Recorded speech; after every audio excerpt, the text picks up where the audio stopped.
Signal from the stars. The control room of Earth's deep space listening post Epsilon fell silent as the strange signal repeated for the third time. Commander Elena Zhao removed her headset and exchanged glances with her team. 20 years of monitoring the cosmos for signs of intelligent life, and finally, this wasn't a false positive.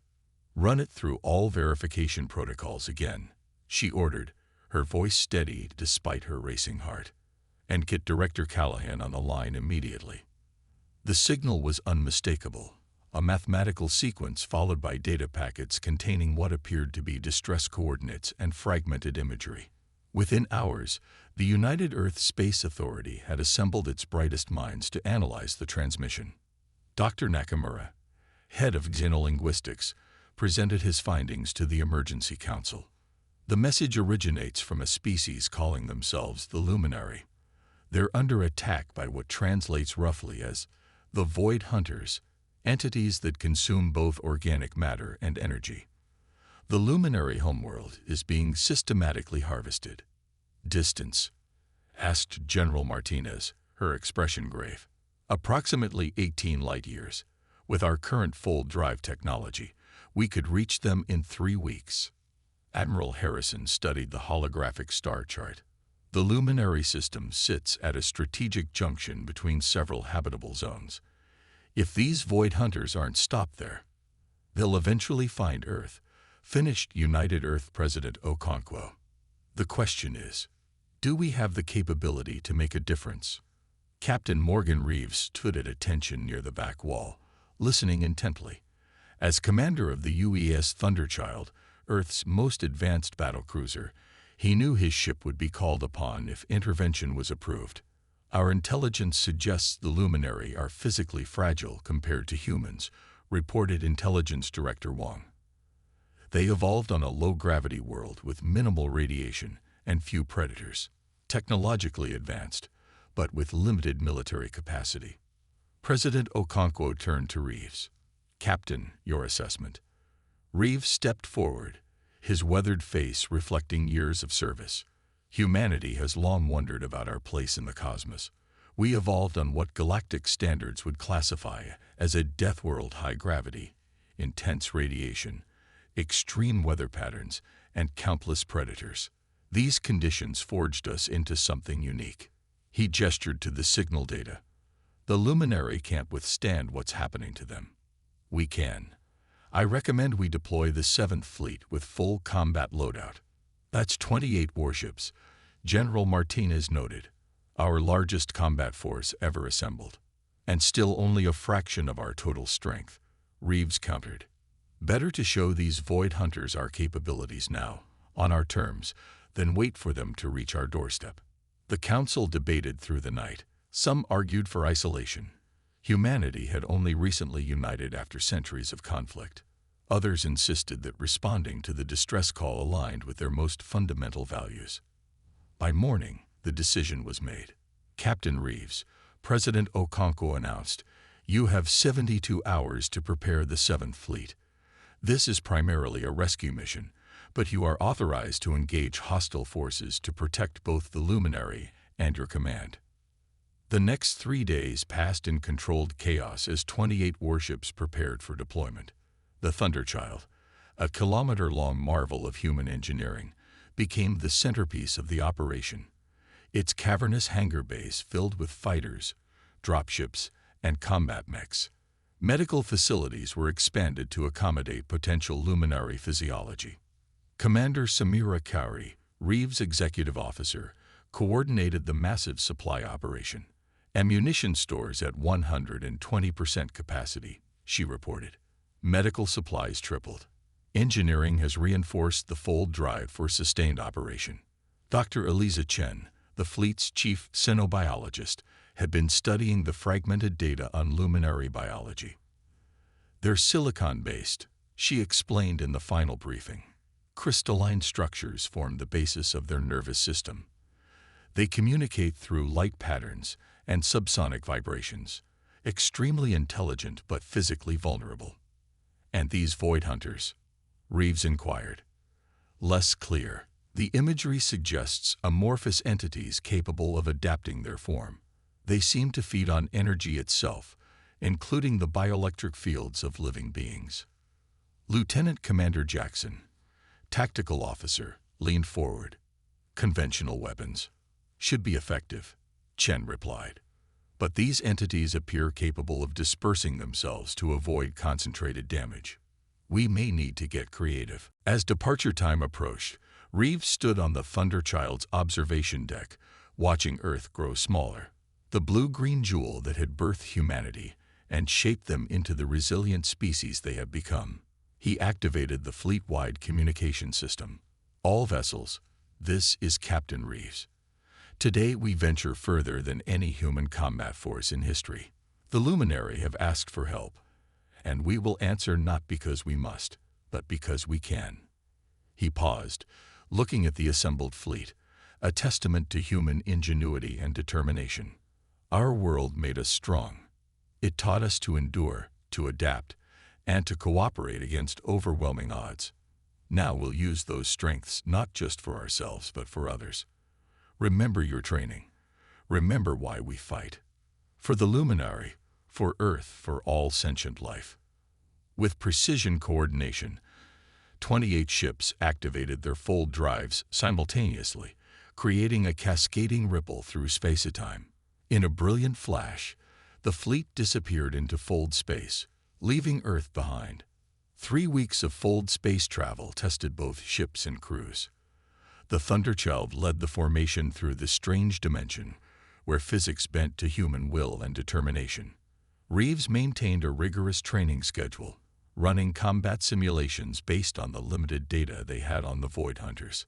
Approaching luminary space, announced Navigator Lai. Exiting fold in 3 minutes. Reeves nodded. Battle stations. All hands prepare for potential immediate engagement.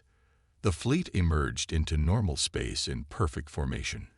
Before them lay a solar system in chaos.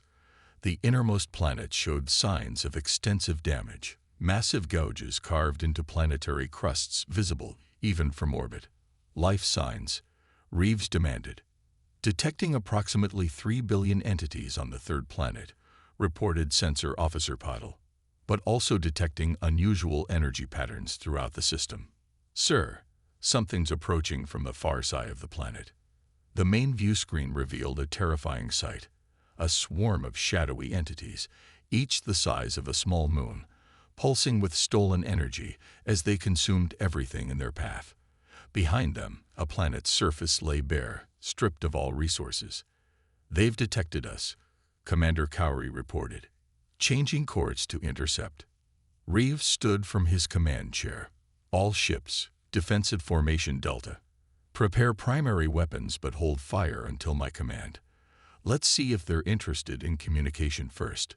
The Void Hunters showed no such inclination. The swarm accelerated toward the human fleet, tendrils of dark energy reaching out hungrily. So be it, Reeves said grimly. All ships, weapons free. Target the largest concentrations and fire at will.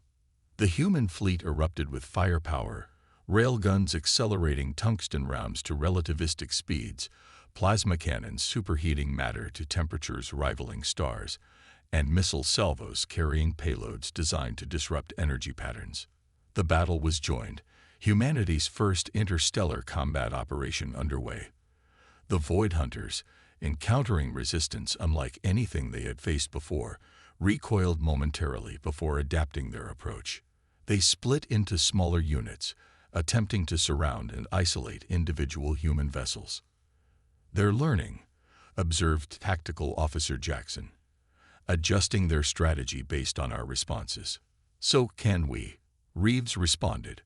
All ships, implement maneuver Omega-3. Let's show these creatures what humans do best, adapt and overcome. The fleet executed a complex series of movements, ships weaving between attacking tendrils while maintaining overlapping fields of fire. The Thunderchild spearheaded a direct assault on the largest concentration of Void Hunters, its reinforced hull absorbing punishment that would have shattered most vessels. As the first hour of battle concluded, humanity had gained a foothold, But the true test was yet to come. The luminary homeworld lay vulnerable, its remaining population huddled in shielded enclaves. The Void Hunters, now fully engaged with the human fleet, seemed determined to consume these new energy-rich vessels that had dared to challenge them. "Establish communication with the luminary," Reeves ordered. "Tell them help has arrived." The response came in pulses of light translated by the ship's computer. Gratitude, astonishment, hope. "The Deathworlders have answered our call." Reeves smiled grimly. The label once used to dismiss humans across the galaxy now carried new meaning. "Yes, we have. And the hunt has now become the hunted." Strength of the Deathworlders. The battle above the luminary homeworld reached its 6th hour with no sign of relenting. The human fleet maintained formation despite mounting damage, their ships' advanced repair systems working overtime to seal breaches and reroute power. Captain Morgan Reeves studied the tactical display on the Thunderchild's bridge. The Void Hunters had adapted to conventional weapons, dispersing themselves to minimize damage from concentrated fire. It was time to change strategies. "Dr. Chen," he called to the xenobiologist, "you mentioned these entities feed on energy. Could we use that against them?" Chen's eyes widened with realization. "Overfeeding. Yes, it might work. If we could create an energy source they couldn't resist, then detonate it once they've gathered. Like baiting a trap," Commander Cowrie concluded. "Exactly." Reeves turned to Chief Engineer Rodriguez. "Can we modify our antimatter reserves to emit an irresistible energy signature?" Rodriguez calculated rapidly. "Affirmative, Captain. We can create what will essentially be antimatter lures, but delivering them safely. We'll use the advanced stealth shuttles," Reeves decided. "Volunteer pilots only." Lieutenant Commander Aisha Osei stepped forward without hesitation. "I'll lead the delivery team, sir." Within 30 minutes, the plan was in motion. 6 stealth shuttles, each carrying a modified antimatter package, slipped away from the Thunderchild, while the main fleet maintained the Void Hunters' attention through continued engagement. "This is OC," came the lieutenant commander's voice over the comm. "Team is in position. Lures active." The effect was immediate. The Void Hunters, sensing the concentrated energy sources, began breaking off from their attacks on the fleet. They swarmed toward the lures, tendrils extending eagerly to absorb what appeared to be easy prey. "Wait," Reeves ordered. "Let them commit fully." The bridge crew watched in tense silence as more and more of the entities gathered around the lures, their amorphous forms pulsing with anticipation. "Now, Commander Osei, execute." The antimatter packages detonated simultaneously, creating 6 miniature suns that engulfed the concentrated Void Hunters. The explosion rippled through space, the chain reaction spreading as the entity's own energy stores contributed to the conflagration. "Direct hit," reported Tactical Officer Jackson. "Estimated 40% of the enemy force eliminated." But the battle was far from over. The remaining Void Hunters, seemingly enraged, launched a renewed assault with increased ferocity. 3 human vessels suffered critical damage, their crews evacuating to nearby ships as emergency protocols engage. "They're focusing on our engines," Commander Cowrie observed, "trying to prevent our escape." Reeves nodded grimly. "They're not used to prey that fights back. All ships, implement maneuver Epsilon. Let's finish this." The human fleet executed a complex pincer movement, dividing the Void Hunters' attention. Meanwhile, dropships descended toward the luminary homeworld, Marines in powered exoskeletons deploying to establish secure evacuation zones. The luminary, witnessing humans in action for the first time, transmitted continuous signals of amazement. The Deathworlders moved with speed and strength unimaginable to their fragile crystalline forms, establishing perimeters and repelling smaller Void Hunters that had reached the surface. Marine Commander Torres reported from the ground. "Extraction proceeding at maximum capacity, Captain. These luminary are remarkably orderly despite the circumstances. Estimated 4 hours to complete evacuation of critical population centers." "You have 2, Reeves responded. "We'll hold them off as long as possible, but I won't risk the entire fleet." In orbit, the battle reached a critical phase. The human ships, employing lessons learned from the initial engagement, targeted the Void Hunters with precision strikes followed by immediate position changes. The creatures seemed unable to predict the seemingly chaotic but precisely calculated movements of the human vessels. They rely on patterns, observed Navigator Lai. Their hunting strategies evolve for predictable prey. We're anything but. The Thunderchild sustained a direct hit to its starboard section, emergency bulkheads sealing to prevent catastrophic decompression. Reeves remained standing as his bridge shook around him. Damage report. Sections 12 through 17 compromised, reported engineering. Sealing complete. Casualties being routed to medical. Weapons at 82% capacity. Reeves made a decision. All ships implement the firewall protocol. The fleet responded immediately, forming a barrier between the Void Hunters and the planet below. Every available weapon targeted the approaching swarm, creating a literal wall of fire through which no entity could pass unharmed. On the surface, the evacuation accelerated. The Luminary, guided by human Marines, boarded massive transport vessels. Critical cultural artifacts, scientific data, and biological samples were preserved alongside the living population. Final transports launching, reported Commander Torres, returning to orbit now. As the last ships lifted off, something unexpected occurred. The Luminary Elders, housed in the final transport, activated an ancient planetary defense system, one they had considered too dangerous to use before. The planet's core pulsed with building energy. "Captain, detecting massive power surge from the planet," warned Sensor Officer Patel. "All ships, emergency ascent." Reeves ordered. "Clear minimum safe distance immediately." The human fleet, along with the Luminary transports, accelerated away from the planet just as the defense system triggered. A blinding pulse of energy erupted from the core, expanding outward in concentric waves. The Void Hunters caught in its path dissolved instantly, their energy-absorbing nature becoming their undoing as they tried to consume more power than their forms could contain. When the light faded, over 80% of the remaining Void Hunters had been destroyed. The survivors retreated hastily, fleeing the system at maximum speed. "Should we pursue?" asked Commander Kari. Reeves shook his head. "Our mission was rescue, not extermination. And we've sent them a clear message. Humanity is not to be trifled with." The fleet regrouped, damaged ships paired with intact ones for support during the return journey. Medical teams worked tirelessly, treating both human casualties and Luminary refugees requiring specialized care. In the Thunderchild's conference room, Reeves met with the Luminary High Council, crystalline beings whose bodies shimmered with internal light as they communicated through patterns of color and vibration. We had heard legends of the Deathworlders. The Chief Elder's translation appeared on Reeves' display, but we dismissed them as exaggerations. Now we understand. Your species' strength comes not just from your physical capabilities, but from your unyielding spirit. We were shaped by our world, Reeves responded simply, forged by challenges that made cooperation and innovation necessary for survival. Today, we extended that survival instinct to include you. The debt can never be repaid, another elder communicated, but the Luminary memory is eternal.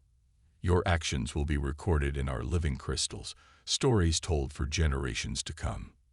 No debt is owed when helping those in need, Reeves said. But if you wish to repay us, do so by helping us understand more about this galaxy we share. Your knowledge combined with our resilience could benefit all species. As the fleet prepared for the return journey, with 5 Luminary generation ships under escort, Reeves recorded his official mission log.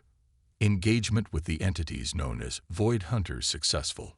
Luminary evacuation complete with approximately 2.3 million survivors and critical cultural heritage preserved. Human casualties: 142 confirmed dead, 307 wounded, 7 vessels requiring major repair, 3 beyond salvage. He paused, considering what to add for the historical record. Personal note: today marks humanity's true entrance onto the galactic stage. We are no longer simply the inhabitants of a death world, isolated and feared for our physical capabilities. Today we demonstrated that the same forces that shaped us into survivors also forged us into protectors. The galaxy may have seen humans as dangerous before. Now they will see us as necessary. The journey home would take 3 weeks. During that time, humans and Luminary would begin the complex process of cultural exchange. Plans were already forming for a Luminary settlement in Earth's orbit, where the lower gravity would accommodate their physical needs while allowing ongoing cooperation. As the Thunderchild led the fleet into fold space, Captain Reeves stood at the observation window, watching the universe distort around them. Humanity had answered a call from the stars, and in doing so, discovered not just new allies but a new purpose. The Deathworlders had become guardians, and the galaxy would never be the same.